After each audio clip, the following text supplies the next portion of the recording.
We need to use this time to think. We're not going back. But where are we going? What do we want for our planet, our communities, our future?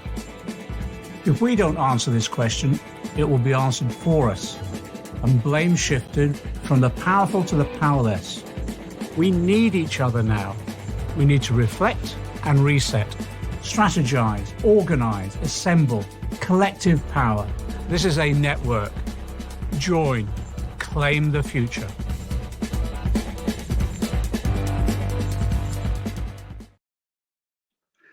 Okay, can I welcome everyone? My name is John McDonnell. I'm the Labour MP for Hayes and Harlington. Can I welcome everyone to this session? Let me explain Claim the Future. The background is a group of us got together 3 months ago, I suppose now, when the pandemic really started.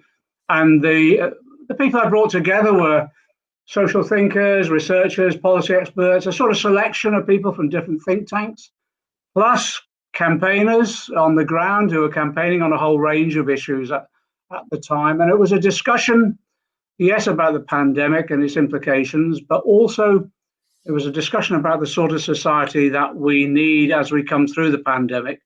Obviously, the big issue facing us was simply getting through the pandemic and then the worry about the recession that the pandemic could cause, but also overhanging all of that was the issue with regard to the catastrophe of climate change that's facing us if we don't deal with it. And the discussion was about, yes, an analysis of our society and our economy in particular, of what's happened over the last decade in particular, impact of austerity, neoliberal policies during that period, Tory government, obviously. But it was also a discussion about the campaigns that were taking place and how do we link the thinking that's going on with those campaigns. So as we develop campaigns on the ground, particularly through social movements and the Labour Party and trade union movement, how do we ensure that they're reinforced by detailed research, but also quite radical thinking for the future as well? So it's that linking up with the new architecture of think tanks with campaigners on the ground. It's proved I've found it incredibly enlightening, successful, bringing people together. It has been large numbers of young people in particular who've populated the think tanks and the various campaigning organizations. We've held a whole series of Zoom meetings, discussions, and from that as well, individual campaigns have emerged where someone has said there's an issue here that needs to be addressed. This is the sort of policy we should be advocating, and this is the campaign we should try and bring together. So I found it incredibly creative. At the beginning of the pandemic, there was then a sort of a discussion about the slogan, Build Back Better. And people actually said, yes, we want to build back better, but actually we don't want to go back. It's all about, and someone came up with about the slogan, well, claim the future. And that's what this is about.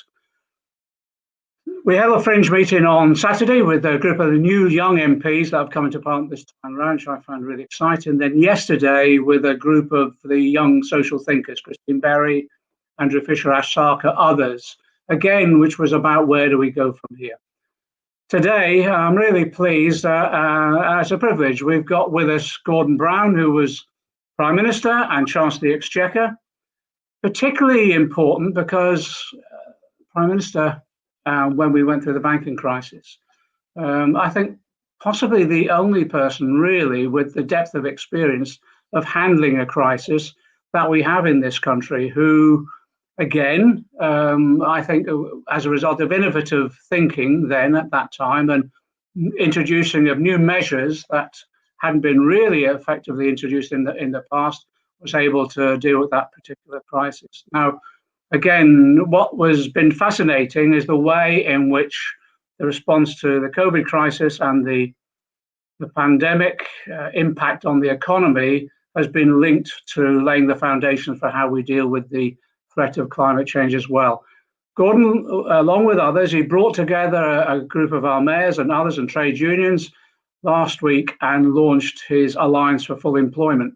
And I just thought it was so refreshing to have someone of his stature actually raise the issue of full employment again and generate the discussion about how we can tackle, as I say, the threat of the recession that we have in our hands now with people losing their jobs, but also how we can lay the foundations to create a society based upon an economy of full employment.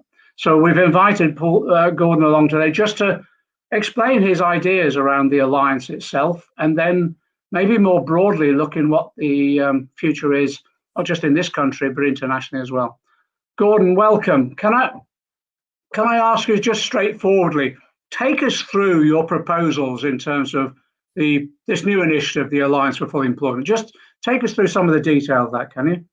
Well, we've had a health crisis and it's not over. As we can see, it's probably getting worse now, but it's caused the economic crisis that has got to be addressed. And the economic crisis requires us to focus on what is the biggest risk of all, and that is mass unemployment. And I fear for what is going to happen to our country in the next few weeks.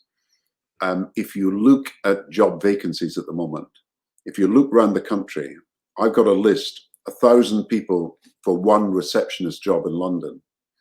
You go up to the Midlands, 1,500 for an administrative job in Coventry. 15,000 applying for 10 jobs only in Birmingham. And then go up even further north, more than 2,600 applying for a single assembly job in Sunderland, 2,900 in Northumberland for a warehouse job. Now, that's the scale of the problem that we're about to face, where so many jobs are about to be lost. Vacancies are not available in the way they were. They're already down by a third. Young people who've left school, I reckon about 1 million young people will not have jobs, education, or training. And October the 31st is going to be the moment when, if the furlough ends there, and we're proposing it doesn't, if it ends there, then there will be a huge wave of redundancies that are probably being started now by people being sent 45-day employment notices. So if you look, 700,000 redundancies already in the summer. I was talking to the retail unions, USDA, probably 250,000 non-food retail jobs going. I was talking to Len McCluskey, 100,000 that he knows who have been getting redundancy notices. And just go around the country and look at those areas that already are suffering because of poverty as a result of the COVID crisis. Now people have been held in work under the furlough scheme, about to be released from work, and unemployment about to rise. And we cannot allow this crisis to happen without taking action. The government cannot unite the country now. They're dividing it in almost every respect. One law for the rich, one law for the poor. But we can bring people together. So I wanted to bring together the mayors of all the different cities and regions. So we got the mayor of Manchester, Andy Burnham, the mayor of Newcastle, Jamie Driscoll, the mayor of the Liverpool City region, Steve Rotherham, the mayor of Bristol, Marvin, Sadiq from London, Sheffield, Dan Jarvis. We've got the First Minister of Wales, all wanting to join this coalition of people who say we have got to build the biggest campaign we can to press the government into action to stop the insanity of cutting off the measures on October the 31st, when actually that's when redundancies are about to happen. So what are we proposing? We're not suggesting a manifesto of every detail. That's for the trade unions, that's for the Labour Party, and Keir and Annalise are running their Jobs, Jobs, Job campaign. But what we can do is suggest those areas where action's got to be taken. First of all, we've got to extend perhaps to sectors, perhaps to areas, certainly where there's local lockdowns, and possibly like Germany and France on a part-time basis, the furlough scheme. It cannot die on October the 31st without mass casualties. Secondly, we've got to give every young person that guarantee of a job training. It didn't happen in the 1980s when it was promised. It's not going to happen now with only 350,000 places when you've got more than 1.25 million young people without anything to do. You've got to have a Green New Deal, because we've got to build, as you say, claim the future by building a Green New Deal, and it's job creating. Remember, about 50,000 jobs are going to be lost in the North Sea and related industries soon, but there is a green sea. There is the possibility of renewable wave, wind, solar, hydrogen power, and that's where Britain could actually do very well. And then we've got to advance the infrastructure projects that are waiting. The government's been very slow to do that. I've said the Bank of England should have an employment remit and not just an anti-inflation remit. I've said that we should stay in some of these European programs that are job creating, like Horizon and Erasmus, instead of leaving them out of ideology. For practical reasons, whether you're for or against Brexit, you should be for jobs, and we need to adopt these programs that can help us get more jobs. So we're not proposing a detailed manifesto. We're not trying to overturn anybody else who's doing the thinking that they're doing. But, you know, it's a more profound point about employment. The trade-off that was always assumed between inflation and unemployment is not there anymore. You know, the Phillips curve and all that, it's not happening at this stage. And so the central banks, the governments, individual institutions can be pursuing a full employment mandate without being able to claim that there is a huge risk to inflation. And that means that you can actually do far more. Now, internationally, it means, I think, the creation of international money through the special drawing rights, I would say 1.2 trillion at least, debt relief for the poorest countries, and of course, better ways of helping the poorest countries who cannot prepare for the second wave of the virus, the first wave, but don't have the help that we have. People cannot be furloughed because there's not the money around. They cannot be protected with protective health equipment. So we've got to do more for the poorer countries. So Alliance for Full Employment is bringing people together. I want the churches, voluntary organizations. I've already talked to most of the trade union leaders who are right at the center of this. And if we can press the government, and I think, John, you would say the same thing, we can actually stop some of the redundancies that, in my view, are unnecessary, lead to a scarring of the labor force, destroy skills, destroy capacity, destroy talent that could be used for the future of the British economy. One of the issues that's come up, Gordon, and I just cite it in my own constituency as well, that large amounts of government funding has gone into individual companies, particularly over the furlough scheme, and on some of the loans and the guarantees that have been given. And yet some companies, I just use British Airways as an example, which have been pretty brutal in terms of the way that they've treated their workforce, both this fire and rehire that's been undertaken, cutting wages, undermining terms and conditions. And whilst this is a temporary crisis, these are permanent changes that they're imposing on workers themselves. How would you react to that? Well, I had problems, as you probably know, in 2009 with British Airways as well. And they haven't proved to the workers during this crisis, as they didn't prove during the last crisis, that they're the best of employers. And that's to put it mildly. I do think that we've got to look at those. So if you take the government's furlough payments, they have basically been unconditional. Now, I would have wanted, if I was in power, to have made some conditions about keeping people on after October the 31st, about moving to a green economy, and in the aerospace industry, that is essential over time, and so too is it in many of the other transport industries that we're dealing with. So the government, let's be honest, what happened was, and the trade unions were very much involved in this, they persuaded the government last March to take emergency action overnight. I remember writing an article saying they had to act by Friday at 5. And Francis O'Grady and the trade unions went in and they persuaded the government they had to take action. But the government has had no plan for the recovery phase. And now that we've got new health restrictions, it is completely wrong to put people in the position where they're asked to stay at home or asked to do part-time work, and there is no support from the government to do so. So you've got to extend it beyond October the 31st. So look at the money. They spent probably 150, 160 billion in the last 6 months. Very little has been allocated to the recovery phase from October the 31st. And it's still, of course, a restrictive phase because of the new announcements today. So Germany, 130 billion program. France, 100 billion euro program. America's actually debating, the Republicans wanting $1 trillion, the Democrats wanting $2 trillion, and we are spending 50 billion, such a fraction of what's being spent or about to be spent in America, France, and Germany, that I believe in the next few days, it's not a matter of weeks, the next few days, if the Chancellor does not come up with a better employment program that gives people some protection and gives industries some hope for the future, then you will see that tsunami of redundancies that I talked about earlier. So yes, I would have put more conditions on the money, I'll be honest. Now I think you've got to think about what you can do to save particular sectors and save particular localities, and particularly where there's local lockdowns. Look, the government announced it 2 weeks ago. If there was a local lockdown in your area or my area, they would spend £13 a day. That was what they were going to give people. When people were being asked to stay at home and give up their salaries and give up their wage packets and stay at home in the interest of public health, because if they'd gone out and infected other people, then the public health as a whole was going to be impaired. But to stay at home, they were offering £13 for people on income support, when, of course, they have to do something about making up the wages of people who are being asked to stay at home. So we have all these changes in policy that are absolutely necessary. I actually think that this government has had so many U-turns that we can actually force a U-turn on these issues. But it's up to us to organise, to press, to do what I think the mayors all want to do, to get the government to understand that their areas and their communities are being adversely affected.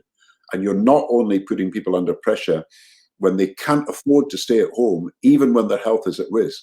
And that's happening to care workers in particular, but you're also destroying the economy for the future by destroying skills and destroying capacity that is absolutely necessary for the economy.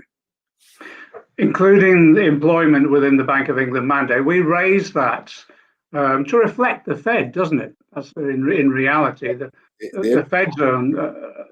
The interesting thing, John, is that we tried to do this in 1997. We made the Bank of England independent. I don't regret making the Bank of England independent because it focused us on the long term. We set the objectives of the Bank of England. The Bank of England doesn't set its objectives. We set the objectives.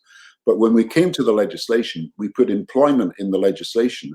But because of there's a technical issue about wording of the legislation, inflation was at the top and employment would seem to be secondary.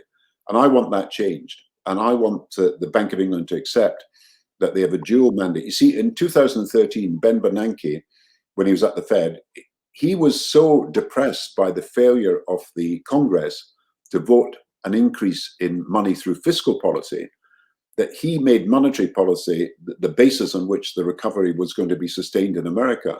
And he said interest rates would not rise and support for the economy from the Fed would continue until unemployment was below its previous lowest level.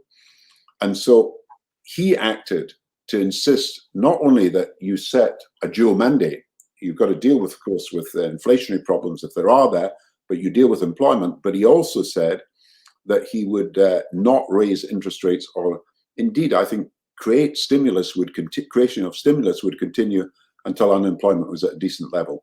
And that's basically what the Fed said weeks ago. And you know, if Europe doesn't respond, and if the Bank of England doesn't respond, this is an international problem, because what the Fed has done is made employment their objective.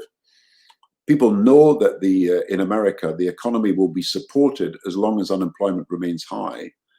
And therefore, the dollar has actually gone down as a result of that, and America's become more competitive. If we don't make changes in Britain and Europe, then we are effectively what we're seeing is competitive devaluations. And that means Europe's goods, Britain's goods would be more expensive related to the dollar.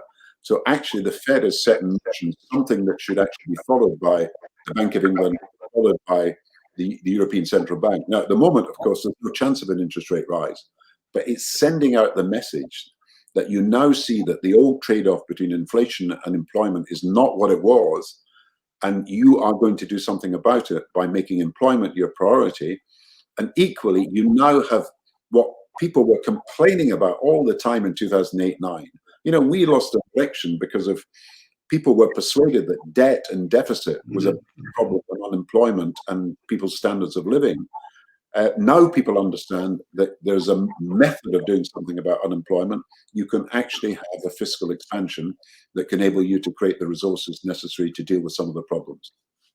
It's interesting. When I raised it in 2015, it was simply a suggestion that we look at the Fed and maybe look at our mandate again. We did move on and have a discussion later on, which was we commissioned a report which was looking at including productivity within the mandate, because we had the productivity crisis. That's more complicated and much more difficult to assess as well. Banks have now got to look at climate change. They've got to look Yeah. at whether people are prepared for the transition and what the risk to financial stability is if you don't make the transition. So if people stop insuring houses in, let's say, Texas, but it could happen in Britain, and then the value of houses collapses, and that's ordinary people's houses no longer worth anything because they can't be insured, then you've got big problems in your economy as a result of climate change. So it comes back to central banks also and what they do in relation to that. And so, you know, look, in the 1970s, inflation was definitely a problem. I mean, you can't deny that when inflation was at 20%, it wasn't a huge problem. And it was partly, of course, with oil prices rising very fast and the oil wars that were taking place in the Middle East. Then, of course, by the 1990s, the Chinese economy and other economies were exporting into the rest of the world with far lower prices for consumers, at certain cost to workers, but at far lower prices for consumers. And so you had a China price being set that basically was one of the reasons why inflation was kept low. Now, I think you've got an issue about employment. You've got what might be called, Larry Summers, the academic in America, called stagnation. And you've got to find new ways of dealing with it. If you cannot run the economy without running it with a credit boom, then you've got a very poor economy. And you've got to really think about what's necessary to create growth, but sustainable growth in the future, side by side with employment, not a trade-off between the two, but actually moving both forward together. Give Mark Carney his due. He did move the argument on via the bank with regard to tackling climate change. I thought in many ways he was leading on that for us. You're right. I've sort of been disappointed. If you look at the bank's website, which I did a few days ago, they emphasize the role that they were given after 2010 for financial stability. They emphasize their role in controlling inflation. But the effect of what they have interpreted the remit as was in 2009, well, it was actually 2008, September 2008, America cut its interest rates to 0.5% for fear of unemployment and fear of the risk. The Bank of England was running interest rates at 4%, which was effectively putting people out of work. It was the fear of inflation that the Bank of England was using as its excuse for holding interest rates at 4%. It was maybe 4.5% for a while. Whereas America had realized that they had a far more fundamental crisis to deal with, and inflation was not the problem, that they had to deal with the coming recession and, of course, the unemployment. So I learned there that we had to give more emphasis to what I call the dual mandate, to employment being at the top of the agenda as well. And we will learn quite soon again that unemployment will be high, and when the minute inflation rises, there is a choice as to whether you raise interest rates or don't raise interest rates. The Federal Reserve is making a choice, and they're even concerned about not just the overall level of unemployment, they're talking about what happens to unemployment among Black workers, among the ethnic communities, and they're interested in what's happening in different areas of the country as well as overall in the country, and they're going to take these things into account. I think the Bank of England has got to be given a new objective from the government, and it's for the government to set the objective. Independence was never about the Bank of England running itself and telling us what to do. Independence was them managing an objective that was set by the government, and by setting it as a government, you create the long-term objective, and by giving the Bank of England the power to administer it, you avoid the short-termism, which was a feature of politics in the 1970s and 80s. It's going to be interesting to see whether or not Sunak moves into that position, particularly as we see the rollout of unemployment in the next few weeks. I think what's interesting about Sunak himself is that he will take ideas thrown at him, but the problem that we, like a furlough scheme, we submitted a whole range of papers around the furlough scheme and other aspects of it. I even had a conversation in the first week after the budget about aviation. Now, he hasn't moved on that one, but it has been like drawing teeth. They're always behind the curve. We also nail this one for us as well, because we're also going to be hit again about, and you've already seen it coming from the Tories, about how we're going to pay from this, building up debt. And there are some. Sunak was flying kites this week about wage freezes. In other words, another round of austerity. Nail that one for us.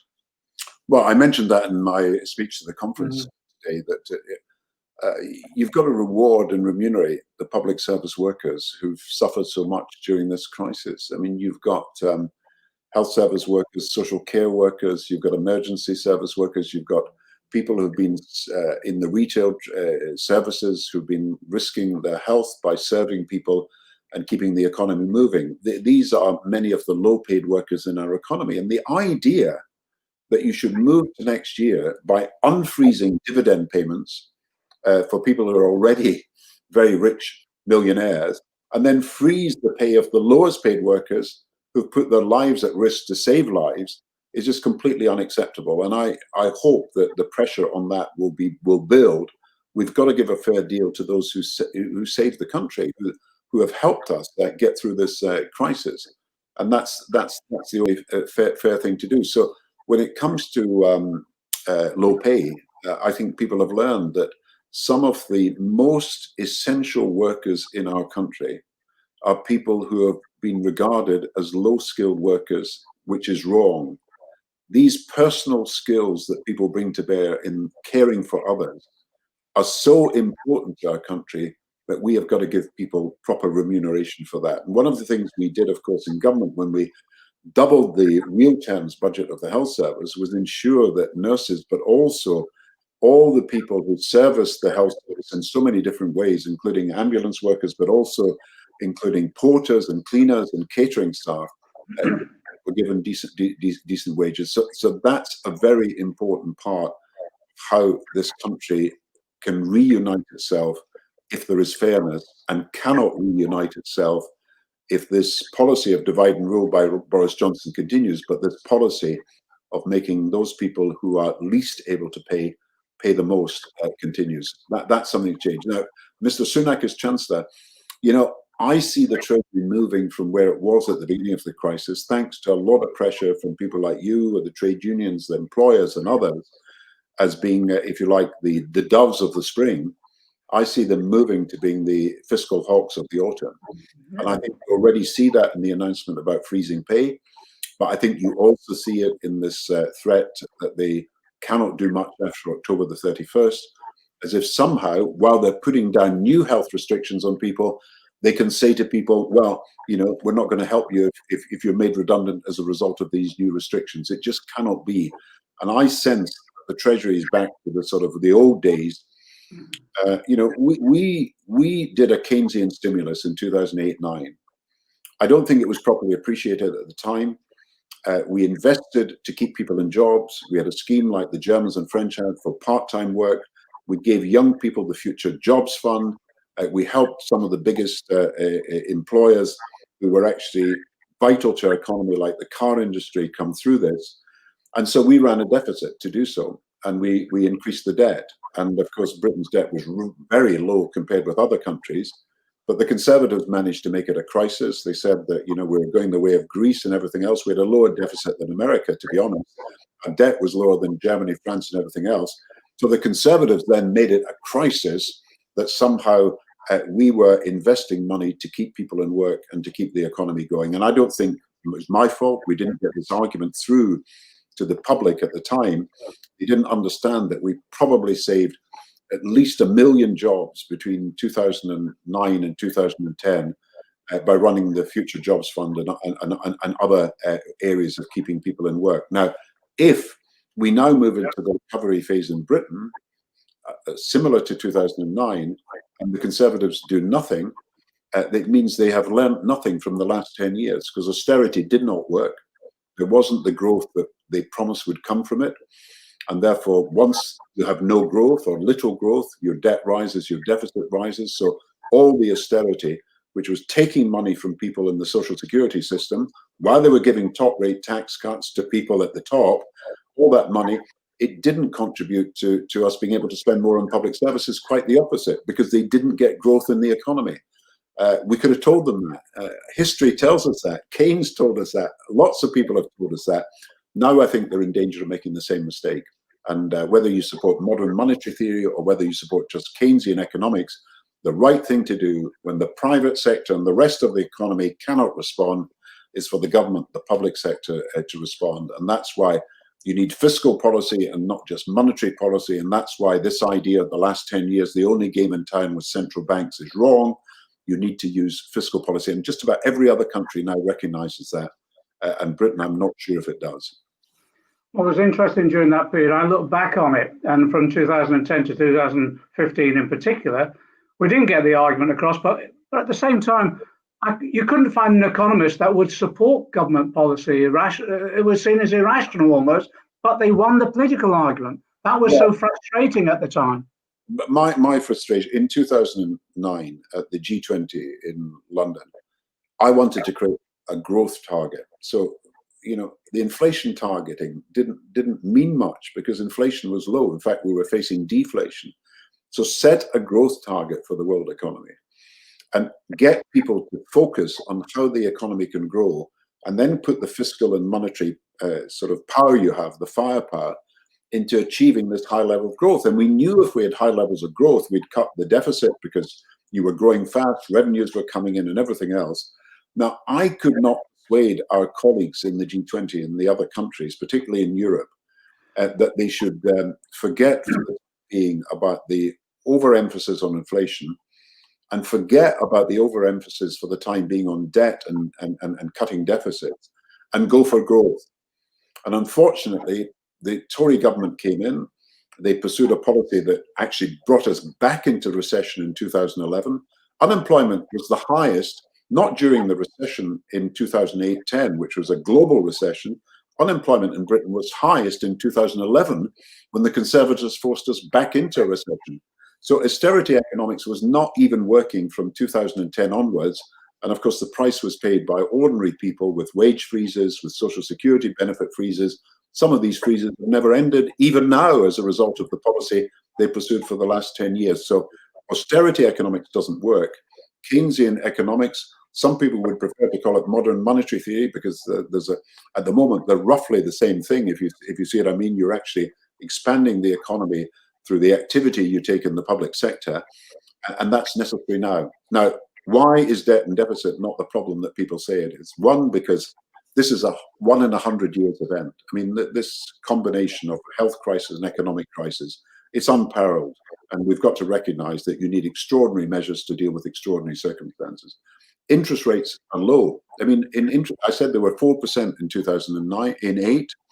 They're not 5% now. So the government can borrow money at less than 0.5% interest in a number of cases. And then, of course, the bondholders are actually looking, this idea that people are going to walk away from countries that are doing the right thing on the economy because they're deficit at the moment is just ridiculous. The bondholders want to buy safe assets, and government bonds are actually relatively safe assets. So there's no danger, I think, of people running away from either Britain or any other major country at the moment, as people said they used to do. And of course, Harold Wilson talked about the gnomes of Zurich and the speculators that were bringing down his government in the 1960s. And of course, you've got to spend to save, because if we destroy capacity now, we won't have it later. We will be a 90%, 80% economy, a shadow of what we've been if we allow this capacity to be destroyed. So all the economic arguments are in favor of taking action now. It's interesting, even before the pandemic, there was all these arguments about the flight of capital if Labour got elected. I never found that any evidence of that amongst asset managers, quite the reverse.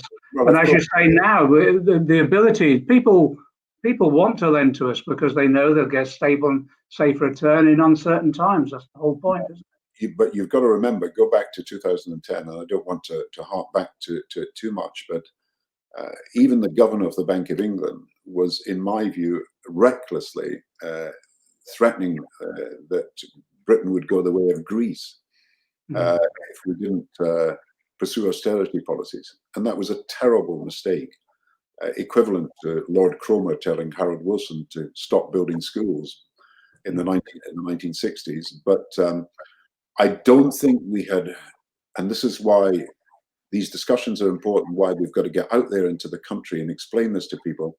I don't think, and it's my failure, I was able to persuade people enough that in a recession, you have to run a deficit, the government's got to step in, it makes sense for the economy as a whole, and you've got to do it in a very determined way to get the economy back to growth. And we didn't get the argument across then. I'm not sure that we got the argument across in 2015. We've got to get the argument across now that what you've got to do is to run an economy that's about people and about making sure that people have jobs, people have work, people can grow the economy.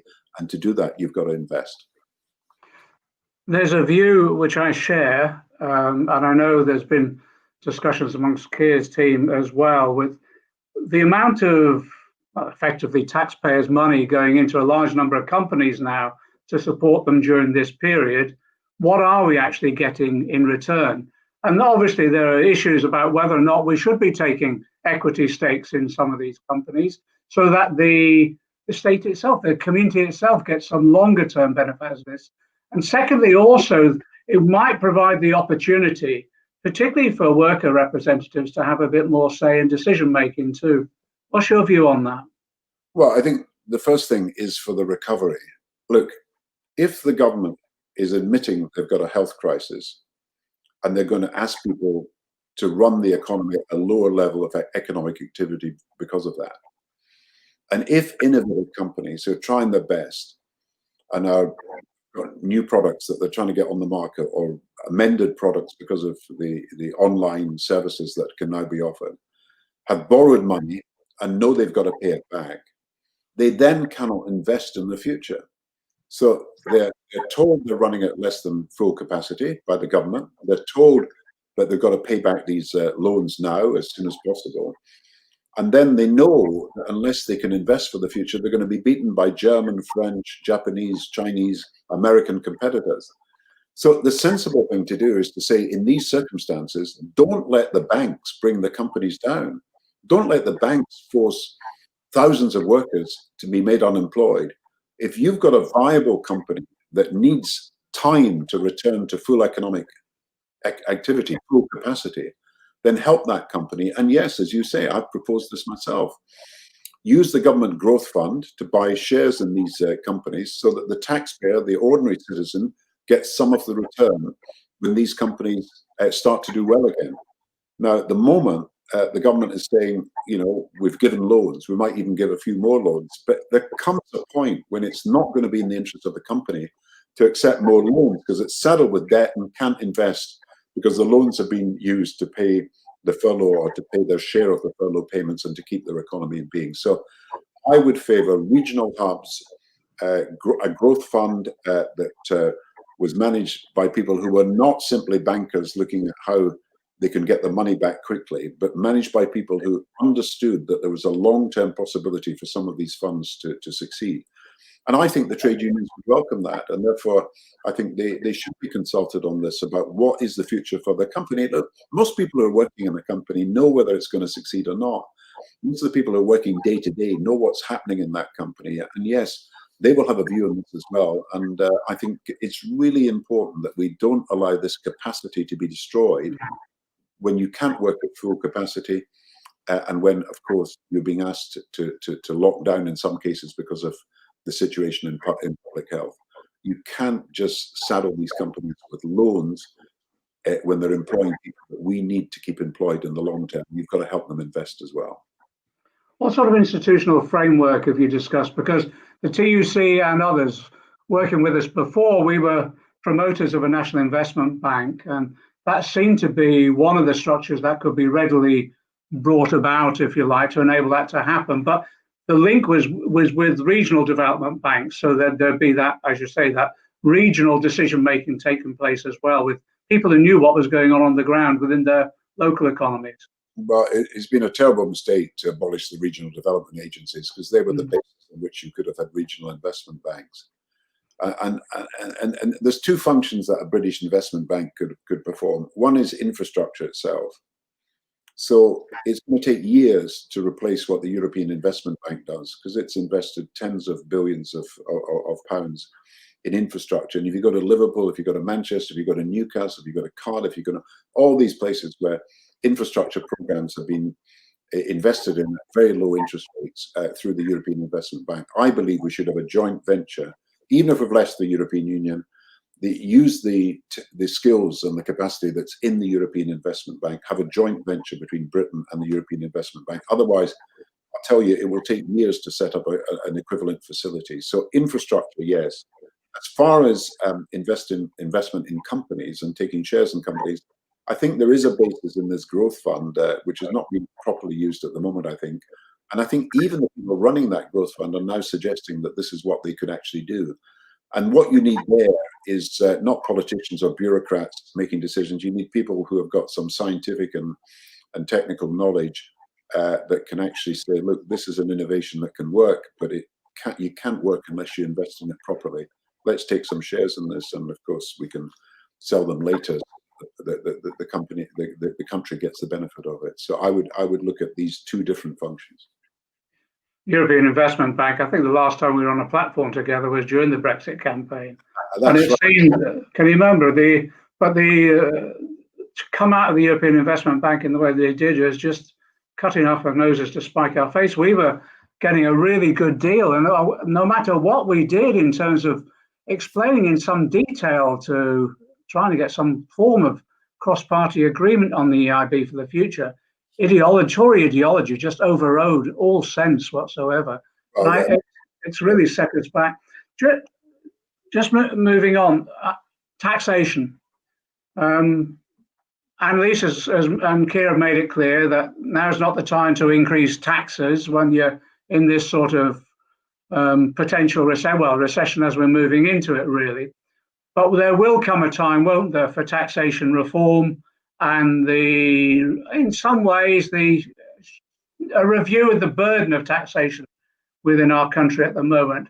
Where do we go from here on that?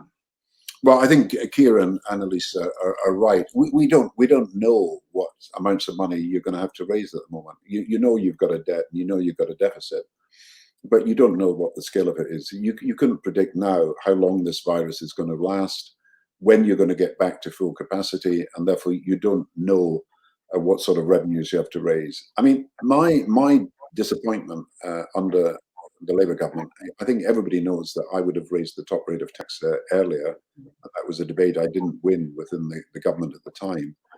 But I felt that tax credits were the way that we were actually changing the balance of income and wealth in the country. Because tax credits were on top of the minimum wage. So the minimum wage was never enough for people to live on. And it had to be raised gradually because we were introducing it. And now the living wage is there. But on top of that, for a family to survive, if there's 2 or 3 members of that household, the minimum wage could never be enough. So the one way that we could reduce inequalities in this country directly to help families, there's other ways we can talk about, was to put tax credits on top of that. And you see, we could give a family £100 a week in tax credits if there were 2 or 3 children, on top of child benefit, which was universal at £20, on top of the minimum wage. And that's what took hundreds of thousands of children out of poverty. It was also the pension credit, the tax credit for pensioners, that took hundreds of thousands of pensioners out of poverty. I don't think people quite understood what we were actually doing, because a tax credit is a very difficult thing to explain. It's not a social security benefit, and it's not a tax cut. It's actually a negative income tax. You're giving people money through the tax system rather than taking it. And so, as a result of the tax changes we made, I think the top 10% were paying something like 40% of income tax and national insurance when you consider everything like tax credits when we came into power. By the time we left, we're paying 60% or something like that.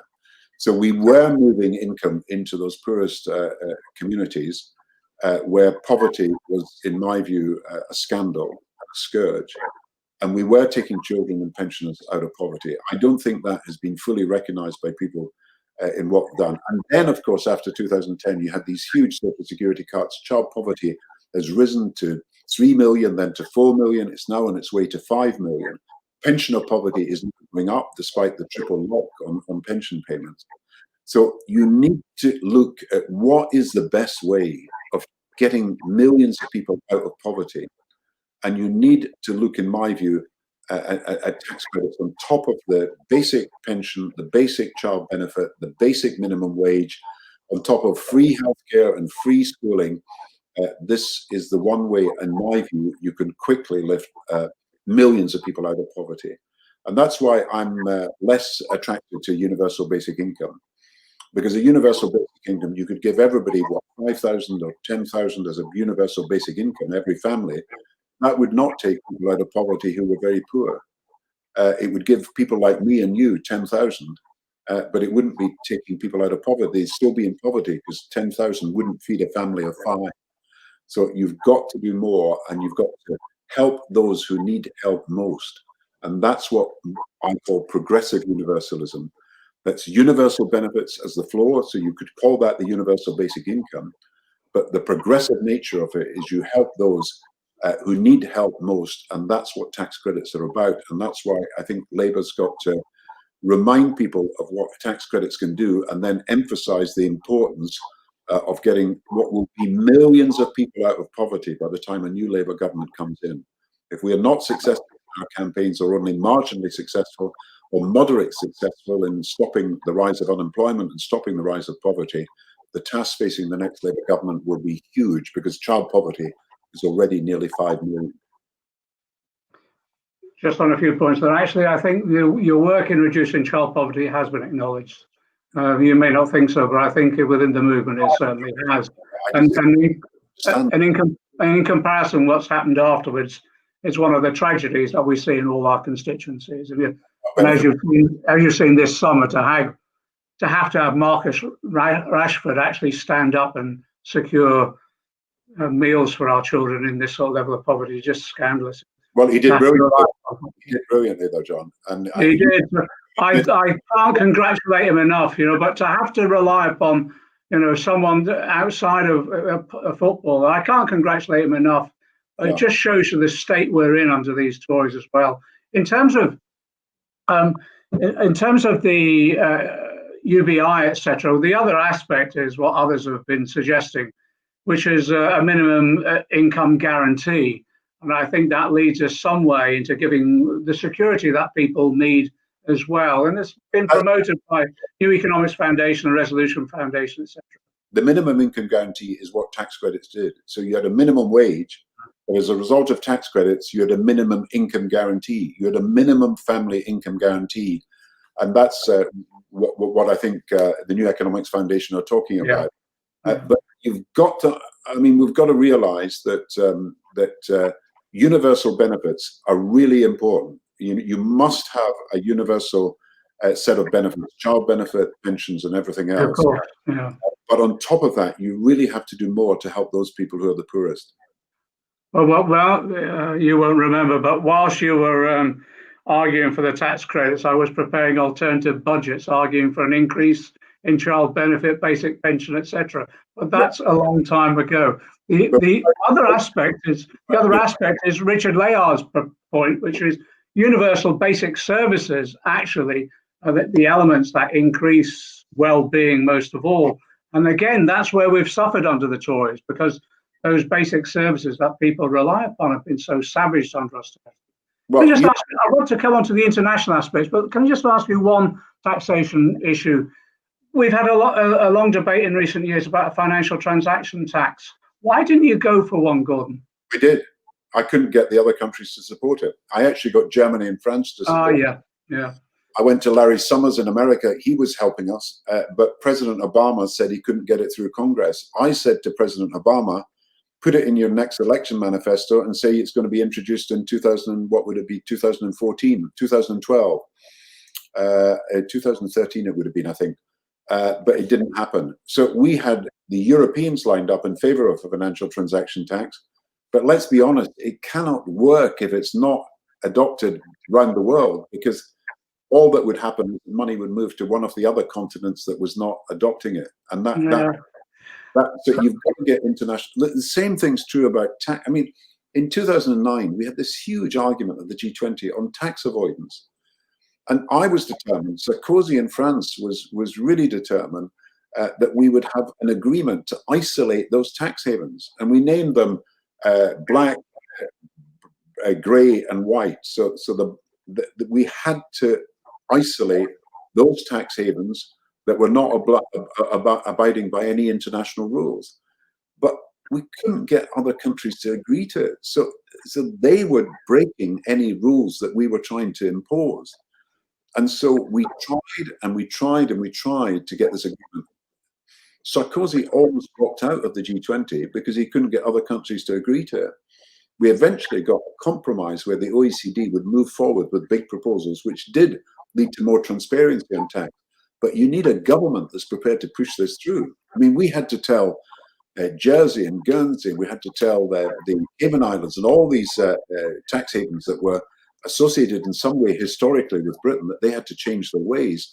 But we needed the Americans to do that. We needed the Dutch to do that. We needed the Chinese to do that with places like Macau. And so this is the problem about international cooperation, that we needed other countries to work with us. Otherwise, everything that we would do was going to be undermined. So agreement, yes, we had on a financial transaction tax with Europe, but not America. Agreement to tackle tax havens with some countries in Europe, but not with America. And this is what prevented us getting the action that was necessary. So I find it scandalous that people are paying their taxes in Britain, and they're paying the full rate of tax as ordinary workers, and they find that people who are millionaires can simply siphon their money off into tax havens, pay no tax or almost limited amount of taxes, and don't contribute to the spending of services. Now, we have got to isolate those tax havens, but you need to get international cooperation to do so. And as we're probably going to come on to talk about it, what has been missing in this financial crisis is that there is almost zero international cooperation on key issues that matter for the future of everyone. You need global solutions to some global problems, but if you can't get the international cooperation and instead you've got nationalism, protectionism, flourishing in a whole range of different countries, it makes it very difficult to get action. We did in 2009, but the G20 is not working at the moment. Let's go on to the international stuff. On the FTT, I think we should have done it unilaterally. And I think on the tax havens issue, there's so much more that we can do as a country. And we've been pressing government for. And actually, Annalise has done an excellent job on that. But on the international...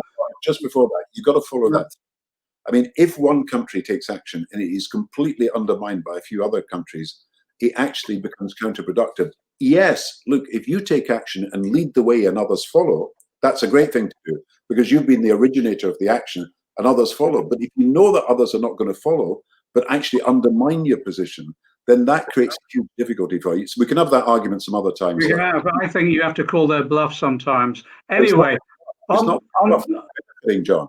They're benefiting from us taking action, and they're not taking action. No, you have to call the markets bluff. That's my view, because I think they, on the minimal amount of FTT that we were talking about, which was water off a duck's back for the scale of transactions that goes on in the city, the advantages of trading from London and from the city itself actually outweighed that.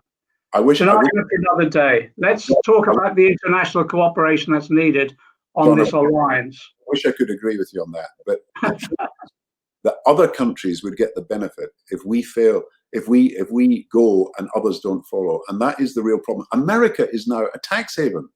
You've got to understand that what's happened is that Chinese millionaires are investing their money in America because America will never tell the Chinese authorities which millionaires and billionaires have money in America. And America, at the moment, through some of their tax havens, is undermining all international efforts to deal with tax avoidance. But that's for another day. Again, just go through what's needed now in terms of this crisis with regard to global action. That's the key aspect you've been raising as well. Yeah, I think we've failed in this crisis to deal with, first of all, debt relief, which should be offered to the poorest countries. So we had a proposal for 86 billion of debt relief. I think only 11 billion has actually been given. And it's a different kind of debt relief now, because 20 years ago, when we did this major package on debt relief, 100% debt relief for the 37, I think it was 38 poorest countries, it was mainly public sector debt. But now there's a huge amount of private sector debt. And what's happening is the public sector may be giving debt relief, but the private sector still gets the money. So when the public sector writes off its money, the private sector gets the benefit. And that is something that we've really got to deal with. We've got to have a way of getting those private sector creditors into debt restructuring and debt relief packages. The second thing is actually back in a sense to modern monetary theory and all that sort of stuff. We have the mechanism to create an international, to create new international currency. We can actually issue new international currency. It's one of the powers that the International Monetary Fund actually has. And we did it in 2009, and you could do it again. You could issue about 1.2 trillion under just the current rules without having to change the rules, without having to go to the US Senate or the US Congress who might reject it. Even without them having to vote on this, you could issue about 1.2 trillion. Now, that could help poor countries of the world. And what I imagine within this crisis, of the debt relief, the debt payments that have to be made so that countries can invest in health and education and safety nets, and then issue new international currency. But instead of giving that currency proportionately to all the countries who are shareholders in the International Monetary Fund, they vote to give it to the poorest countries. So that 1.2 trillion actually goes not to countries that are rich enough already, but to some of the poorest countries. Now, that would be two measures that would increase the resources available to the poor countries very quickly. And they're practical. I mean, I like you, would like to see bigger changes in the way the international financial system works, and I want to see reform of the International Monetary Fund and the way the World Bank works. But there's two things that could have been done immediately. We asked the G20 to look at it. We sent memos and people signed, and I think you probably signed, there was another memo, the G20 on debt relief, which I think you signed, but the G20 has failed to act. And you've got to ask yourself, why is nationalism so rampant at the moment that we cannot begin to cooperate, even on agreeing that we would fund a vaccine? So even on agreeing that we take joint action to build up vital health equipment, even agreeing to do therapeutic care, to have the same therapeutics available in all countries, including poor countries. And so we have failed, or the world has failed to come together for that cooperation, and we have got to keep fighting for it. If there's a change in America, it might happen, things might get better, but I think there is so much populist nationalism of a right-wing extremist nature that xenophobia, isolationism, protectionism have become the order of the day. America first, China first, India first, Russia first, all these Turkey first is a big thing, Brazil first, and they're just going their own way and refusing to cooperate even when it's in the interests of the world that they do so. These are global problems: search for a vaccine, the need for global advances in healthcare, coming together to help poorer countries, dealing with debt relief. These are global problems that require global solutions, and they cannot be done without international cooperation. The tragedy of it is that whereas the UK, as you did in the banking crisis, played a significant role, there's not even the political will from Boris Johnson to even attempt. That's the problem. Well, there was a meeting of the G20 on health, and this is incredible, that there was a simple resolution before them that they would come together to search for a vaccine, to work together to make equipment available, and America refused to sign it. I mean, how can you say that in this world where we face the same virus, the same recession, the same need to act together, countries are just going to pull away? It's not in their interest, it's self-harm on their part. But that's the problem that we face with this rampant populist nationalism. Final 30 seconds, Gordon. What next for the alliance that you've developed? Yeah, we've got to force the government's hand to take action on employment, and that is October the 31st is a cliff edge, and we've got to get that now. There'll be a petition circulating. We've got voluntary organisations and churches, trade unions, and business all involved. The good thing about it is we've got all the regions and the nations of the whole country united together in this, and I want to see people supporting that. The Alliance for Full Employment website is up there for people to see, and any discussion that we can have about what we can do together to deal with what is an evil in our midst, to allow mass unemployment when we know from the 30s and from the 80s the damage that it does would be criminal, and we must avoid this at all costs by pressuring not just the government, but everybody who can make a difference to recognise that employment is the basis of people having a decent income, and of course, decent remuneration is part of it too. Gordon, thanks for giving your time for us this evening. It's been really helpful to explain this situation and us to be able to draw upon your experience and expertise. You'll certainly, for the Alliance, have mine, and I'm sure a large number of my colleagues' support who've come together under Claim the Future. Thanks a lot. We'll continue the debate, John. It's always good to talk to you, and I hope that people found the debate interesting, and I hope people will support the Alliance. Thanks a lot. Take care. Cheers.